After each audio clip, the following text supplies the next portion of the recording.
Bonsoir à tous, bienvenue sur Monaco Info. Nous sommes le dimanche 2 février et voici les titres de l'actualité. Nous nous rendrons dans la Drôme où le Monte-Carlo historique se poursuit pour les spéciales de régularité. Une équipe de Monaco Info est sur place pour prendre la température. Vous entendrez dans ce journal Eric Arella, le contrôleur en charge de la direction de la sûreté publique, a présenté ses vœux mardi. Et si le pays assure toujours un haut niveau de sécurité, le nouveau patron de la police se dit favorable à l'utilisation de la reconnaissance faciale, notamment pour lutter contre la délinquance légèrement en hausse à Monaco. Nous irons ensuite à la rencontre d'une femme inspirante, architecte à Monaco, mise en lumière cette semaine lors du Monaco Women Networking. Et puis nous parlerons cinéma avec Vincent Vatrican. Le directeur de l'Institut audiovisuel de Monaco propose la projection d'un classique mardi prochain, mêlant musique, théâtre et romance. Mais d'abord, c'est la fin du suspense sur les cours du Monte-Carlo Country Club où Monaco s'est finalement incliné 3-2 face au Portugal en Coupe Davis au terme d'un week-end où l'on sera passé par toutes les émotions. Un point partout hier, un point partout encore cet après-midi après les 2 matchs disputés à partir de 11 h. Une égalité qui a conduit à un 5e match décisif perdu par Romain Arneaudo en 2-7. Non classé à l'ATP depuis 2018, le joueur menait pourtant au départ des 2 manches. Christophe Pacaud a recueilli sa réaction, écoutez. Je vais le féliciter Romain parce que franchement, il fallait se battre, 7-5, 7-5. Il y a un peu de frustration, on avait tellement envie de bien faire. Ouais, je suis très frustré parce que je ne m'attendais pas à ce genre de match du tout. Je l'avais vraiment dans la raquette, mais après c'était des plans de jeu un peu particuliers. Voilà, c'était un peu miraculeux de temps en temps et j'ai tenu. Mais je suis assez déçu par ma qualité de service, c'est ça qui m'a trahi. Je pense que voilà, si j'arrive à faire 2 bons jeux de service, 5-3 à chaque fois, je pense que je peux faire le set. Enfin le match du coup. Voilà, donc après physiquement ça commence à être très dur, donc en fait je m'échappe un peu des rallyes et de la stratégie. Et ça a marché quelques fois, mais il faut que je garde mon service, quoi. Et après je crois qu'à la fin là j'ai perdu tous les points d'affilée, l'autre il commence à plus donner grand chose, donc si je le laisse trop s'installer dans l'échange, je peux plus revenir. Et donc à chaque fois, c'est les débuts d'échange où il faut que je tente un truc. Et là, il a été meilleur. Donc c'est pour ça que le service était primordial et j'ai pas été assez bon. Les Monégasques n'ont pas démérité, mais c'est donc la formation portugaise qui a remporté ce play-off d'accession au groupe 1 de la Coupe Davis. Direction les routes de la Drôme où le rallye Monte-Carlo historique bat son plein pour les spéciales de régularité. Depuis hier, les quelques 230 équipages pilotent les bolides qui ont fait la légende du Monte-Carlo. Vanessa Dessy et Alexandra Marangoni sont à leur côté dans cette belle aventure humaine. Entre routes sinueuses et conditions météorologiques imprévisibles, le rallye Monte-Carlo historique a tenu toutes ses promesses. Les équipages ont dû faire preuve de sang-froid et de maîtrise. De Valence à Saint-Nazaire-le-Désert en passant par le massif du Vercors, les autos ont affronté des portions de neige, rappelant les heures mythiques du rallye Monte-Carlo. Certains favoris ont connu des déboires mécaniques, tandis que d'autres se sont illustrés dans des performances audacieuses. De retour au parc fermé, le suspense reste entier. Ça s'est bien passé, un peu de neige et de glace sur les 2 premières spéciales, donc c'était un peu chaud, mais c'était sport, c'était rigolo. On s'est bien amusé. Très bien, aujourd'hui très belle journée, de très joli tracé, de belles spéciales vraiment. De la neige, alors étonnamment, on ne pensait pas qu'il y en aurait. Et puis bon, nous on a eu un problème technique, une connerie électronique, mais voilà. Mais sinon, chapeau à l'organisation, parce que le tracé qu'il y a eu, avec le peu de neige qu'il y avait, c'était des routes très plaisir. Dans la journée, 2 épreuves enneigées, les 2 premières, et puis donc des petits problèmes de circulation, de calage appareil, et puis du mieux certainement pour les 2 dernières. Ce matin, ça n'a pas démarré terrible, on a commencé par faire un tête à queue. Et on a perdu du temps pour ressortir du mur de neige. Et puis après, ma foi, donc après ça va, quoi. Mais il va falloir rattraper le retard. Les 2 épreuves du matin dans la neige, c'était formidable. Celle d'après-midi, la première bien. La dernière, cassante un peu, mais bon, un peu de fatigue, mais heureux. Copilote chevronné et déjà vainqueur du rallye Monte-Carlo historique, Sébastien Scholl s'est forgé une solide réputation dans l'univers de la régularité. Cette année encore, il vise les sommets, mais cette 2e étape n'a pas été de tout repos. J'ai le sourire, mais on n'a eu que des galères. Mais bon, on s'amuse bien quand même. Non, les 2 premières spéciales, on s'est vraiment éclaté dans la neige. Là, c'est vraiment les conditions du Monte Carlo qu'il fallait. Et après, on a eu des pannes de matériel. Donc, on a une sonde qui a pris une pierre, elle s'est fait limer. Enfin bon, on a eu plein de bugs électroniques. Donc, on l'a fait à l'ancienne, voilà, avec les chronos, les machins. Et puis, bon, on est content, on est là. Puis, on jouera la gagne l'année prochaine. Le rallye Monte Carlo historique, c'est aussi une histoire de famille et de passion. À bord de leur Citroën DS, un père et sa fille forment un équipage uni. Le principal, c'est de le faire avec sa fille. Le reste, c'est... Et puis il y avait de la neige. On a renoué avec un beau Monte Carlo et de la neige. C'est bien quand même. J'ai un très bon pilote qui est patient. Même si je fais des erreurs, il m'en veut pas. Donc il rattrape le retard s'il faut. Donc tout va bien. On n'est pas du genre à s'engueuler dans la famille. Tous les concurrents regagneront la principauté pour une arrivée dans la nuit de mardi à mercredi sur le port Hercule. Une arrivée que nous suivrons bien sûr de près. En rugby, après une élimination prématurée dès les quarts de finale du tournoi In Extenso, le Monaco Rugby Sevens doit se relever et tirer le positif de cette aventure. Gaëtan Lebrun et Sylvain Péroumal ont suivi les joueurs pendant ces 3 jours de déplacement à Paris. Voyez leur reportage. C'était le rendez-vous le plus important de l'année pour le Monaco Rugby Sevens. 1 an de préparation pour un seul objectif, soulever le trophée ce 1er février à la Défense Arena. Malheureusement, le parcours des joueurs du MR7 s'est arrêté dès leur entrée en lice, éliminés par les futurs vainqueurs de la compétition. Mais cette défaite n'a pas été vue comme un échec par le staff de l'équipe et notamment le coach James Kent qui s'est montré fier des liens créés par ses joueurs durant toute cette aventure. Sur les quelques jours en tant qu'équipe, sur la préparation, je pense que accomplir ce qu'on voulait faire avec les liens entre les joueurs, différentes cultures, langues, clubs, ça on a pu le faire et puis aujourd'hui on est déçus. Mais si on peut trouver des positifs dans ce premier match, on sait où on peut travailler pour essayer de prendre la place du gagnant l'année prochaine. Une aventure avant tout humaine pour ces joueurs qui n'ont jamais baissé la tête et ont tenu à s'encourager dès la fin du tournoi en essayant de regarder de l'avant. D'un point de vue coach, on va regarder un peu ce que nous on peut faire de mieux. Et puis après, que ce soit en plan de jeu, en préparation, en contenu. Et de là, après, on peut commencer à regarder plus précisément les joueurs. Et maintenant, on sait que la qualité est élevée, on a besoin de joueurs aussi qui peuvent jouer à ce niveau-là. Et je pense aussi on a quand même un groupe qui connaît bien le MR7. Et donc maintenant, l'idée, c'est de les emmener avec nous dans ce voyage pour essayer de s'améliorer tous. Se remettre en question, continuer à travailler et progresser ensemble pour continuer de rivaliser dans cette compétition où le niveau augmente chaque année. Ce sont les objectifs que s'est fixé le MR7 pour les mois à venir. Monaco a fini ainsi 7e sur 16 au classement général. On referme cette page sport avec du handball et l'arrivée du nouvel entraîneur de National 2 masculine, Nicolas Laronze. Sur le compte Instagram de la formation, le coach se dit heureux de commencer cette nouvelle aventure en rouge et blanc et garde en tête un objectif, aider l'équipe à se maintenir en national. Un challenge difficile selon lui, mais réalisable. Prochain rendez-vous pour l'AS Monaco Handball samedi 8 février à Antibes en championnat de France. Coup d'envoi à 20h15. Après 5 mois passés à la tête de la police monégasque, Éric Arella a organisé sa première cérémonie de vœux mardi dernier. Plusieurs sujets majeurs ont été abordés par l'ex-directeur de la police judiciaire de Marseille, comme la reconnaissance faciale ou encore la délinquance routière. Le nouveau contrôleur en charge de la direction de la sûreté publique nous dévoile ses ambitions. Il est interviewé par Christophe Paco. Éric Arella, bonsoir à vous. Bonsoir. Cérémonie importante, toujours, pour planter le décor, pour revenir sur ce qui est passé l'an dernier. C'est le bilan lors d'une cérémonie des vœux. Et on parle aussi, bien sûr, présent et objectif. Une cérémonie des vœux où on s'aperçoit qu'ici, il fait toujours bon vivre à Monaco, et surtout en parfaite sécurité.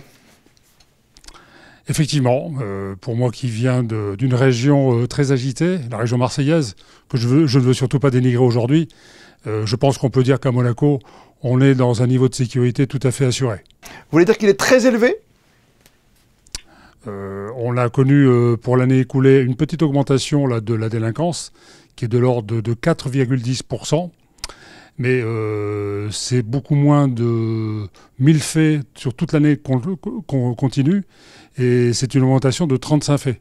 Donc, cette augmentation, elle est surtout due à une petite augmentation du nombre de cambriolages qu'on a connu notamment. Avec une petite flambée, on est passé de 17 faits de cambriolage contre 11. Voilà, les chiffres sont en légère augmentation, mais restent vraiment très modestes. Si on reste dans ce domaine, Eric Arella, on s'aperçoit qu'il y a de nouveaux moyens maintenant pour aller plus vite avec l'intelligence artificielle. Hein, par exemple, je m'avance un petit peu, j'attends votre réponse, mais par exemple, la reconnaissance faciale, c'est quelque chose qui peut vous aider? Oui, j'ai pu l'indiquer ce matin. On a l'avantage à Monaco d'avoir effectivement des moyens tout à fait à propos. Vous savez qu'on dispose près de 1300 caméras. Donc c'est quelque chose qui est effectivement très important pour les 2 km². On a surtout l'avantage d'avoir une belle réactivité et des logiciels d'analyse qui sont très performants. Qualité d'image, logiciel d'analyse.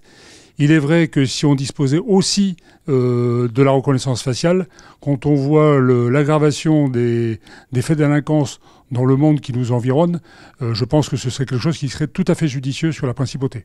Oui, vous l'avez dit, avec ces caméras et cette reconnaissance possible, même si on met des masques, même si toujours les voleurs sont très astucieux, comme vous l'avez constaté cette saison. Hein. Bien sûr. Il faut être vigilant à tous les niveaux, surveiller les écoles, c'est important pour vous aussi. Pour nous, l'important, c'est effectivement de maintenir ce haut niveau de sécurité à Monaco, de garder un lien le plus étroit possible avec la population monégasque. C'est quelque chose qui, pour nous, est un postulat de base. Dans cela, effectivement, il y a la proximité sur les abords et dans les écoles. C'est quelque chose que nous faisons en sorte de préserver. Vous savez qu'on a des réservistes à cet égard qui s'attachent justement à assurer cette sécurité. Nous savons que c'est très apprécié. On va nécessairement le continuer. Tout comme l'accueil des résidents, qui est aussi un des fers de lance. Ça fait partie de nos objectifs. Là, actuellement, on a presque 25 000 demandes, alors pour la moitié qui concerne effectivement les demandes de cartes de séjour, le renouvellement de ces cartes de séjour. Donc l'avantage de notre nouveau bâtiment inauguré il y a 1 an nous permet de faire un accueil de bonne qualité. Il nous reste simplement à maintenir ce cap. Peut-être améliorer encore nos délais d'obtention justement de ces cartes de séjour, mais on est dans des conditions d'accueil qui nous paraissent déjà très satisfaisantes. Personne n'est resté insensible, Eric Arella, aux accidents survenus sous le tunnel notamment de Monaco. La sécurité routière, c'est un vrai débat, comme tout ce qui est dérive au volant, hein, bien sûr. Et de plus en plus de contrôles ont été effectués. On va continuer dans ce domaine ? Totalement. On a eu un bilan en hausse, plus de 6% d'augmentation du nombre d'accidents corporels, 161 au total. Alors, outre le nombre, c'est surtout la gravité qu'il faut stigmatiser. On le voit bien, les causes sont bien connues. On a une consommation d'alcool excessive qui est associée à une vitesse excessive quand ce n'est pas une consommation de produits stupéfiants qui s'accompagne de tout cela. On a vraiment une gravité là qui s'accentue et qui justifie en tout cas, et vous le savez, le gouvernement princier l'a annoncé en fin d'année, qui justifie de mesures que nous sommes en train de réunir et qu'on devrait proposer, que le ministre de l'Intérieur devrait pouvoir proposer dans quelques jours. Ouais, dans quelques jours, hein, ou quelques heures, ou quelques mois, ça peut aller très très vite de votre côté ? La mise en application ? Il y a besoin d'un arsenal législatif un peu différent qui nous permet, ce qui n'est pas le cas à Monaco, de faire des contrôles inopinés en la matière. Le projet législatif vise à créer de nouvelles infractions, vise à aggraver les infractions existantes et nous donner cette capacité surtout de pouvoir faire des contrôles d'initiative. Prudence, hein, toujours dans les rues de Monaco, vous le savez, beaucoup plus de contrôles, des textes de loi qui vont arriver, l'utilisation peut-être de radars différents. Il y a beaucoup de choses qui peuvent arriver dans un pays, il y a toujours des événements. On a vu que le rallye Monte-Carlo, bientôt sera le Grand Prix. Il y a des événements également dans les salons automobiles. Il y a toujours une façon de contrôler plus ou moins bien. Est-ce qu'on arrive, encore une fois, à parler de haute sécurité à Monaco? Est-ce qu'aujourd'hui, on peut mieux contrôler à Monaco par rapport à vos diverses missions passées? Je pense qu'on peut dire sans nuance que Monaco garde un haut niveau de sécurité. C'est vrai que la police est très chargée et très prise par l'événementiel, très important. On a cette capacité en tout cas de gestion, on l'a démontré à travers les années précédentes. On a de nouveaux objectifs pour l'année qui vient, mais pas d'inquiétude majeure à cet égard. Le grand objectif pour vous qui venez d'arriver ici en Principauté, ce serait lequel ? Il y en a deux, c'est vraiment maintenir ce haut niveau de sécurité et garder un lien avec la population monégasque le plus proche possible. C'est pour nous quelque chose qui est un postulat de base. Mais on n'oublie pas, peut-être pour conclure, les liens également avec la justice, hein, comme les encours des avoirs criminels, c'est quelque chose qui est très important ici. Nous avons effectivement un encours d'avoir criminel saisi de plus d'un demi-milliard. C'est un chiffre considérable. Vous savez qu'on s'inscrit, comme toute l'administration monégasque, dans le respect des recommandations qui nous ont été faites par le GAFI et Monéval. Et c'est vraiment aussi un des gros enjeux dans lesquels nous participons grandement, notamment aux côtés et en lien avec la justice. Et pour conclure, Eric Carella, on peut aussi parler, parce que vous avez beaucoup parlé de proximité avec la population, on parle toujours de prévenir la population. L'attractivité du métier, c'est quelque chose qui est intéressant aussi, c'est quelque chose dont vous souhaitez peut-être évoquer avec nous quelques grandes lignes aujourd'hui. C'est un métier qui attire encore aujourd'hui, qui peut encore plus attirer ? Alors c'est un métier qui attire, mais qui peut encore mieux attirer effectivement. Ça fait partie de l'attractivité au métier de la police monégasque. C'est quelque chose qui constituera un des fils rouges de mon action. Vous savez qu'actuellement on a près de 40 agents et lieutenants en formation. On a des capacités d'accueil et de formation qui sont très intéressantes. Et je pense que nos jeunes auraient intérêt à se diriger aussi vers ces métiers d'autorité, de sécurité et de service auprès de la population. C'est quelque chose qui peut séduire en tout cas nos jeunes. Je les y engage en tout cas vivement. Vivement. Et avec une belle évolution de carrière dans votre corporation ? Avec une évolution de carrière qui est toujours intéressante. Vous êtes combien aujourd'hui à la direction de la sûreté publique ? La direction de la sûreté publique comporte actuellement 620 personnels, dont plus d'une centaine de femmes. Avec tous les métiers qui sont représentés, du renseignement, de la police judiciaire, de la police urbaine, de la sécurisation. Vous avez des métiers de terrain, des métiers de bureau, des métiers de police technique scientifique. On a de quoi, on a une panoplie qui est telle que nos jeunes peuvent s'épanouir dans ce métier d'autorité. Merci encore une fois d'avoir été des nôtres ce soir et encore tous nos meilleurs vœux pour 2025. Bonsoir à vous. Merci beaucoup. Bonne soirée. Et c'est au nom d'Eric Carella justement que depuis plusieurs jours, des emails frauduleux sont envoyés. Il s'agit de fausses convocations judiciaires informant leurs destinataires qu'ils sont mis en cause dans le cadre d'une procédure et sollicitent de leur part une réponse. Certains sont également envoyés au nom de Monaco Télécom. Si vous avez reçu ce type de courriel, voici la marche à suivre. Christine Datomel et Arnaud Imbert. Un sujet qui est dédié à l'ensemble du public et qui touche à la sécurité de chacun d'entre nous. Ces derniers jours, il y a eu un certain nombre d'hameçonnages par mail à Monaco, des attaques entraînant des risques de corruption.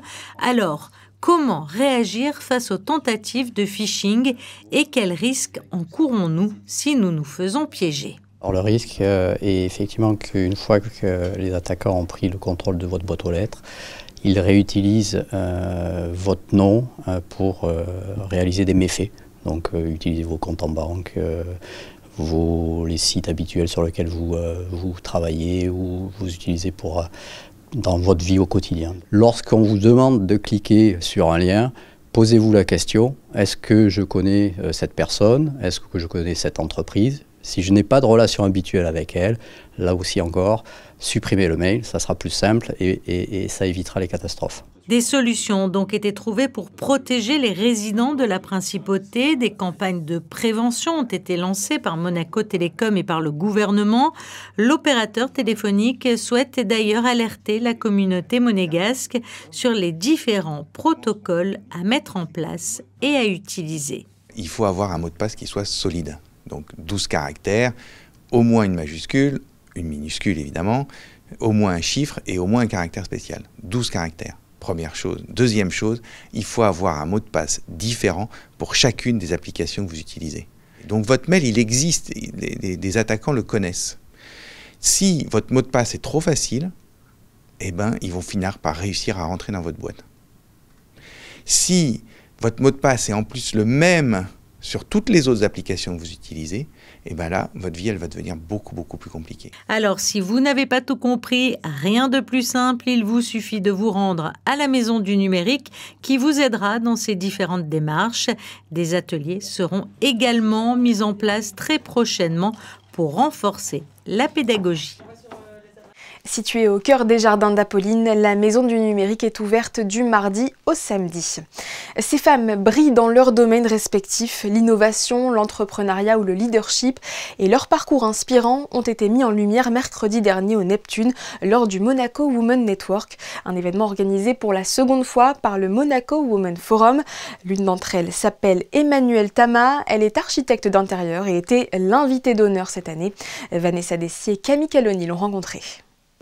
Le Monaco Women Forum s'inscrit dans la continuité d'une série de rencontres visant à favoriser les échanges professionnels, la collaboration et l'innovation. Cette plateforme dédiée aux discussions met en lumière des femmes dans des parcours d'exception. Le Monaco Women Forum, c'est une initiative créée par ma mère, Cinzia Coleman, il y a 12 ans avec le prix Monte Carlo Femme de l'année. Le but, c'est de mettre en lumière le travail de femmes extraordinaires dans le monde entier, dans divers secteurs, que ce soit la finance, l'art, les sciences, l'aide caritative. Et chaque année, on change d'édition, de thème. On reçoit des femmes de pays à travers le monde qui parlent de leurs projets et de leur expertise. Les participants ont eu l'opportunité de rencontrer Emmanuelle Tama à la tête d'un cabinet d'architecture d'intérieur basé en Principauté. Lauréate du German Design Awards 2025, elle souhaite aujourd'hui partager son expérience et inspirer les nouvelles générations. Si vous voulez, mon métier, c'est une passion. C'est vraiment un métier passion et j'ai envie de partager ça avec les femmes de Monaco, de montrer également que c'est un domaine qui certes est assez masculin, notamment sur les chantiers, mais qu'une femme peut tout à fait s'imposer, faire ses preuves et amener aussi sa patte un peu plus douce, un peu plus à l'écoute pour pouvoir mener un projet à bien. Ce deuxième rendez-vous fait partie d'une série d'événements qui se tiendra tout au long de l'année. Les prochaines rencontres sont prévues en février et en avril prochain. Et entre-temps aura lieu l'événement phare, le Monaco Women Forum, le 21 mars. Bonne nouvelle, la consommation de tabac, d'alcool et de cannabis ne semble plus être en vogue chez les jeunes. C'est ce que révèle l'INSEE suite à une enquête réalisée auprès de lycéens de Monaco sur leur comportement addictif. Un hic tout de même, la montée en flèche de l'utilisation de la cigarette électronique. Plus de détails dans ce sujet de Christine Datomel et Alexandra Marangoni. Une enquête indispensable pour connaître l'état de santé de nos jeunes, réalisée en avril 2024 dans tous les établissements scolaires de la Principauté. Cette enquête, menée tous les 4 ans dans 35 pays européens, apporte beaucoup pour Monaco. C'est important de savoir pour nous quel est l'impact des politiques que nous menons visant à prévenir et à prendre en charge ces addictions. Et puis c'est intéressant de savoir comment on se positionne par rapport aux 35 autres pays qui réalisent dans les mêmes conditions les mêmes études et qui du coup nous permettent de nous situer à l'échelon européen sur cette problématique. Une enquête qui interrogeait des adolescents âgés de 15 et 16 ans sur leur usage en matière de tabac, alcool et autres addictions. Plus de 1300 élèves ont donc répondu à cette enquête de manière anonyme, soit plus de 90% de taux de réponse. Et si la pratique des jeux d'argent et de hasard s'est atténuée en 2024 et ne concernerait qu'une partie réduite des lycéens de Monaco, qu'en est-il des produits de consommation à risque tels que le tabac, l'alcool et le cannabis? La bonne nouvelle, c'est que la plupart des indicateurs ils sont à la baisse, très nettement. Sur le tabac, pour la première fois, moins de la moitié des lycéens déclarent avoir déjà fumé au cours de leur vie, alors qu'ils étaient plus de 55% il y a 5 ans. Ils sont plus que 36% cette année, donc ce sont des bonnes nouvelles. Également, l'alcool est à la baisse aussi et le cannabis a fortement chuté. On a moins d'1 élève sur 5 qui est concerné par le cannabis, par l'expérimentation en tout cas en 2024. La cigarette électronique, ça contraste avec cette tendance puisque c'est le seul produit qui s'est déjà nettement installé il y a 5 ans. Son usage a à présent dépassé celui des cigarettes traditionnelles. Il y a aussi une baisse sur l'expérimentation, sur les usages récents. En revanche, on a de plus en plus de lycéens qui l'utilisent quotidiennement. C'est le seul indicateur qui est en hausse de toute l'étude, c'est l'usage quotidien de cigarettes électroniques. À noter également que l'utilisation d'Internet et notamment des réseaux sociaux s'est accélérée en 2024. quels seraient alors les dangers pour nos lycéens? Les risques de consommation ou de comportement, c'est l'usage excessif, donc à risque, et de rentrer dans l'addiction. L'addiction, ça veut dire qu'on va avoir des phénomènes de sevrage, de dépendance. Donc on agit au niveau du cerveau, au niveau de la concentration, au niveau de l'attention, au niveau du sommeil, au niveau de l'humeur, de l'anxiété. Donc ça touche vraiment tout le côté psy, mais que ce soit les substances ou les comportements, à partir du moment où l'addiction, la définition de l'addiction, c'est l'impossibilité de résister à consommer ou à un comportement. Et effectivement, ça peut être tout à fait obsédant et ça bouleverse et ça perturbe l'équilibre normal. Et si la plupart des lycéens évaluent leur bien-être de manière positive, la question du sommeil paraît constituer un réel enjeu puisque la plupart d'entre eux avouent ne pas se réveiller de manière alerte le matin. Vous pouvez retrouver le rapport complet sur le site www.imc.mc. Parlons 7e art à présent. L'Institut audiovisuel de Monaco nous invite à découvrir ou redécouvrir mardi prochain Mélo, un film d'Alain Resnais dans lequel Pierre, violoniste, invite à dîner un de ses amis virtuoses, Marcel, et lui présente sa jeune femme Romaine. Sauf que Marcel et Romaine vont tomber amoureux l'un de l'autre et ça, ce n'était pas prévu.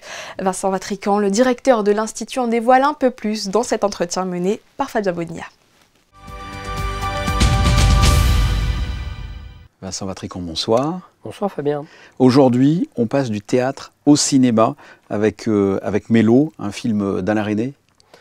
C'est le choix pour le label Théâtre et Cinéma que nous développons avec le Théâtre Princesse Grace, puisque cette projection aura lieu au Théâtre Princesse Grace début février.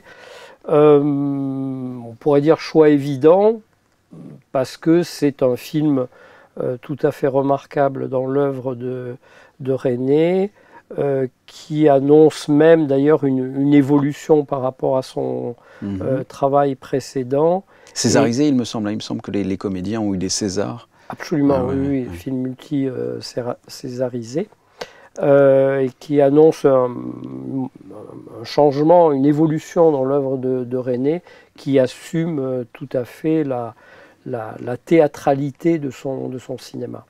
C'est une histoire d'amour, de sexe, de désir. Racontez-moi un peu l'histoire. Oh, l'histoire, je préfère pas la raconter parce que je dirais que c'est une pièce de boulevard. Oui, c'est une pièce de théâtre au départ, bien sûr, de 1929. De 1929, d'Henri Bernstein, qui a été d'ailleurs adapté au cinéma plusieurs fois. 3 fois avant, je crois. Avant Resnais. Donc 4 personnages principaux qui vont se raconter leurs souvenirs, leurs désirs, leurs compromissions, et effectivement les relations entre les couples vont évoluer et même changer.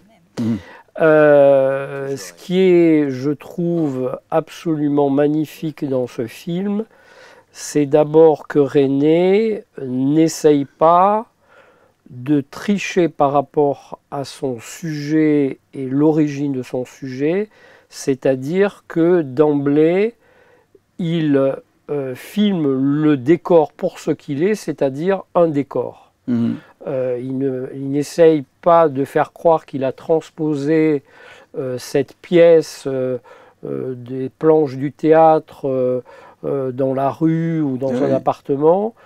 C'est clairement annoncé comme du théâtre. Oui, parce qu'il y a même le rideau rouge d'ailleurs. Il y a le rideau qu'on voit même apparaître au changement d'acte.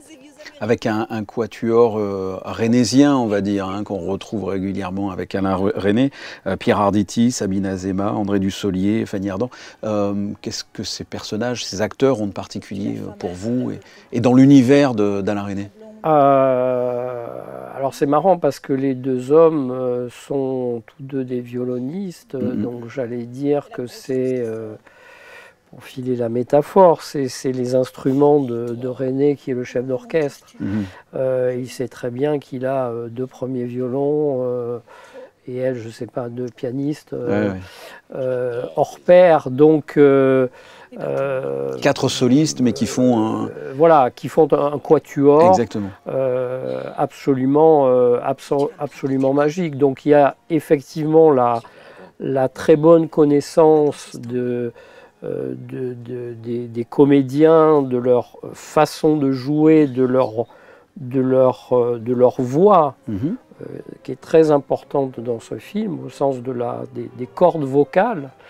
Et puis la manière dont les 4 arrivent à jouer ensemble. Et vous m'avez donné envie. Allons voir Mélo. Merci Vincent. Merci Fabien. J'ai toujours été là avec tes mains. Tu serais plus heureux sans moi. Pas une maîtresse quand vous la quittez, ou qu'elle vous a quitté, elle est plutôt amochée, non? Enfin, tu ne sens pas ce qui est. Tu ne me regardes pas, tu ne me vois pas. Effectivement, 2 Césars liés à ce long métrage ont été remis en 1987, celui de meilleure actrice à Sabine Azéma et celui de meilleur second rôle à Pierre Arditi. C'est la fin de cette édition, merci à tous de l'avoir suivi. Dans un instant, vos prévisions météo présentées par Émilie Flamin. Ne manquez pas ce lundi la sortie d'un nouveau podcast Monaco Info. Thomas Brezzo est au micro de Geneviève Berthy, le président du Conseil national depuis avril 2024 et ancien avocat au barreau de Monaco, reviendra sur son parcours dans le droit et sa carrière politique. À la présentation de votre JT demain, Émilie Rousseau. Quant à moi, j'aurai le plaisir de vous retrouver vendredi prochain. Excellente soirée.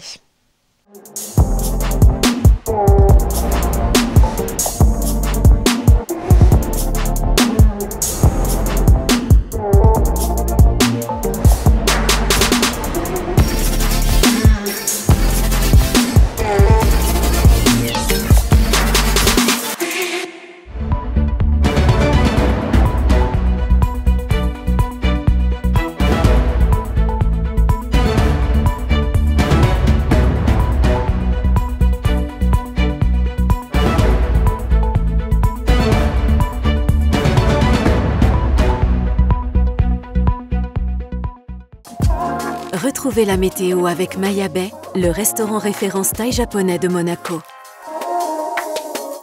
Bonsoir à tous, après la pluie vient le beau temps. Le soleil est bel et bien de retour en principauté et ce, pendant plusieurs jours. Les températures, elles aussi, sont en hausse. Encore de la fraîcheur le matin avec 9 degrés, mais l'après-midi, il fera jusqu'à 17 degrés. En ce lundi 3 février, nous fêterons les Blaises. Et à bas le plastique pour ce lundi avec la journée internationale sans paille. Même si elles sont proscrites dans beaucoup de pays, cette journée permet de rappeler l'importance de réduire l'empreinte carbone de la consommation humaine.